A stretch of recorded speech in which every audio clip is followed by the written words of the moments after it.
सकते हैं।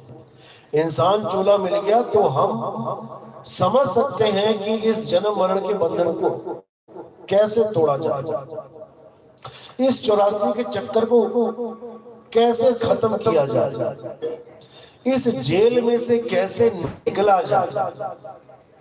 अगर इंसानी चोला ना मिले तब हम ये जाल नहीं तोड़ सकते। कोई कुत्ता, बिल्ली, बकरा, हाथी, घोड़ा, शेर इस 84 को नहीं तोड़ सकता। केवल एक इंसान ही इस 84 को तोड़ सकता है, इस जेल से निकल सकता है। लेकिन कैसे निकले, क्या करे कि निकले, उसके लिए संतों ने क्या बताया कि प्रभु का नाम ही एकमात्र जरिया है इस जन्म मरण से निकलने का। अब पहले तो ये समझना पड़ेगा कि प्रभु है क्या, क्योंकि अगर किसी ने जेल बनाई है तो प्रभु तो नहीं हो सकता वो। अगर किसी ने जेल बनाई है तो प्रभु तो नहीं हो सकता वो। हाँ, जो जेल से छुड़वा दे उसे हम जरूर प्रभु कह सकते हैं। जैसे एक बहुत पुरानी कहावत है कि मारने वाले से बचाने वाला बड़ा होता है। अब यहां पर दो ताकत आ गई, एक मारने वाला और एक बचाने वाला। अब हमने यहाँ पर यह निर्णय करना है कि हमें इस इलाके 84 में डाला किसने है, मारने वाले ने या बचाने वाले ने। निर्णय यहाँ करना है कि जिसने मुझे इलाके 84 में डाला, जिसने मुझे कुत्ता, बैल, बकरी, हाथी इत्यादि बनाया, मैं उसको प्रभु बोलूं या जो मुझे यहाँ से निकलने का तरीका बता रहा है मैं उसको प्रभु बोलूं। जो हमें तरीका बता रहा है, जो जेल से छुड़वा रहा है, जो बंधन से छुड़वा रहा है, उसी को मैं बंदी छोड़ बोलूं तभी ठीक रहेगा। तो अच्छी तरह समझना है, प्रभु का नाम ही एकमात्र जरिया है यहां से निकलने का। लेकिन प्रभु का नाम है क्या? एक तो खुद ही प्रभु नाम है। जैसे मैं कहूं प्रभु इधर आओ तो प्रभु खुद एक नाम है। अब उसके बाद एक और नाम आता है, प्रभु का नाम। अब ये प्रभु का नाम क्या है? प्रभु का नाम क्या है? जिस दिन आपको ये समझ में आ गया उस दिन आप इस जाल को तोड़ने में सक्षम हो जाओगे।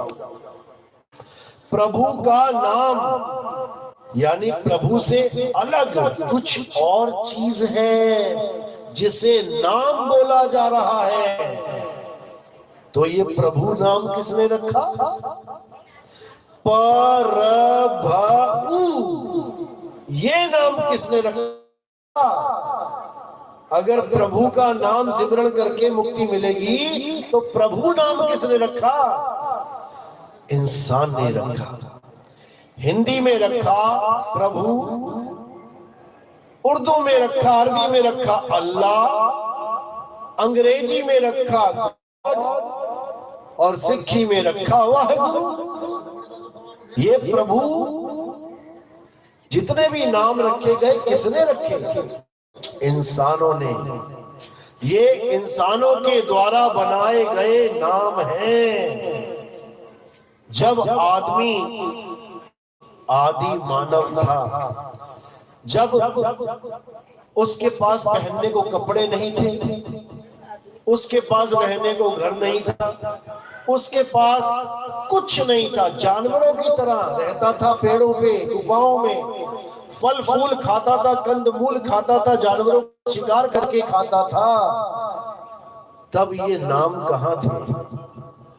तब हिंदी भाषा कहां थी? तब अरबी भाषा कहां थी? तब अंग्रेजी कहां थी? तब संस्कृत कहां थी? जब कोई भाषा ही नहीं थी तो ये नाम कहां था? जो आज हम नाम लेके चल रहे हैं कि राम नाम प्रभु का नाम है, वाहेगुरु प्रभु का नाम है, अल्लाह प्रभु का नाम है, ये सारे नाम तब कहां थे जब इंसान को बोलना भी नहीं आता था। यहां तक कि 5 तत्वों में आने के बाद भी उसे 5वें तत्व का ज्ञान नहीं था, केवल 4 तत्वों में रहता था वो। 5 तत्व कौन से? सबसे ऊपर आकाश, उसके बाद हवा, उसके बाद अग्नि, उसके बाद धरती, उसके बाद जल। इन 5 तत्वों में रहता था, लेकिन फिर भी एक तत्व था जो उसको प्राप्त नहीं था, जिसकी उसने खोज करी। कौन सा तत्व था? अग्नि तत्व। आसमान के नीचे रहता था, हवा की सांस लेता था, धरती पे खड़ा रहता था, पानी को पीता था। 4 तत्व से तो वो बिल्कुल परिचित था। एक तत्व था अग्नि, जो उसके पास नहीं थी। वो अग्नि कैसे प्रकट हुई, इसको समझना पड़ेगा। जब वो जानवरों का शिकार करता था, पत्थर मारता था, दिन में पत्थर से पत्थर टकरा भी जाता था, नहीं जानवर के लगा, जमीन पे आके गिरा तो चिंगारी नहीं निकलती थी, वो दिखती नहीं थी। जब उसने रात में शिकार किया और पत्थर से पत्थर टकराया, तब उसको दिखाई दिया कि कुछ चीज चमकी वहां पे।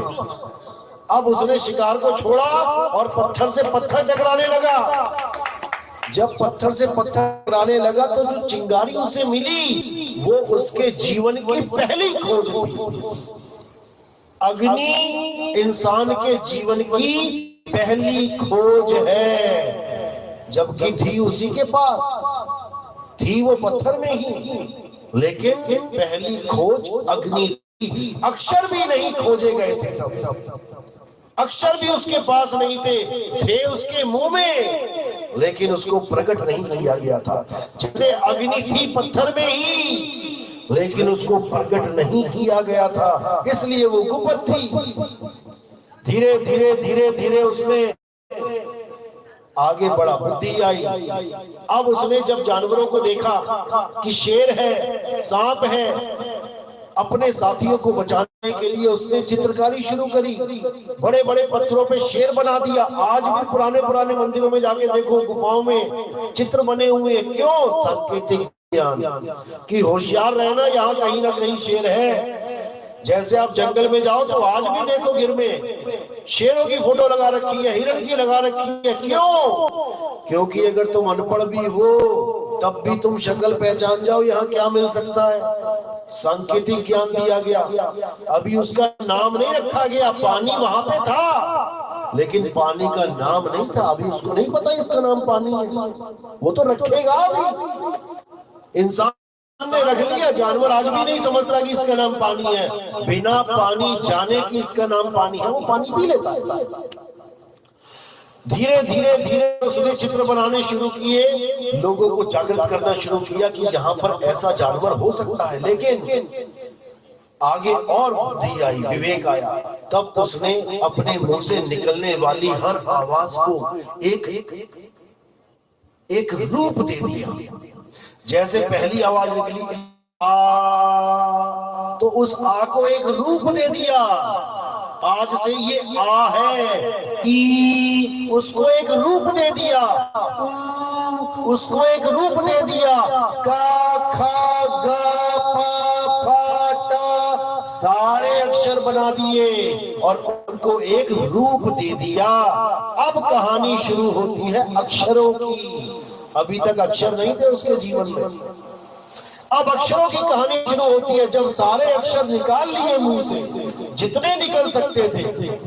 भारत में रहने वाले आदिवासियों ने 52 अक्षर निकाले मुंह से और अंग्रेजों ने केवल 26 अक्षर निकाले मुंह से। A B C D E F G, इसको गिनोगे 26 हो जाएंगे और संस्कृत के अक्षर 52 हो जाएंगे। जब ये अक्षर निकाल लिए और पूरी वर्णमाला बना ली, अब शुरू हुआ नामकरण। पत्थर को क्या बोला जाए? तो वहां जो ज्ञानी पुरुष थे उन्होंने नाम रख दिया पत्थर, और सबको सिखा दिया कि आज के बाद मैं पत्थर बोलूं तो ये है पत्थर, ये लेके आना है, पत्ता तोड़ के मत ले आना। कमल ये है कमल, कलम ये है कलम। का, मा, ला, 3 अक्षर है। माँ आगे कर दिया, ला पीछे कर दिया तो कमल फूल बन गया। ला आगे पीछे कर दिया, माँ पीछे कर दिया कलम, तो पेन बन गया। वही 3 अक्षर आगे पीछे किए, सारा खेल ही उलट गया।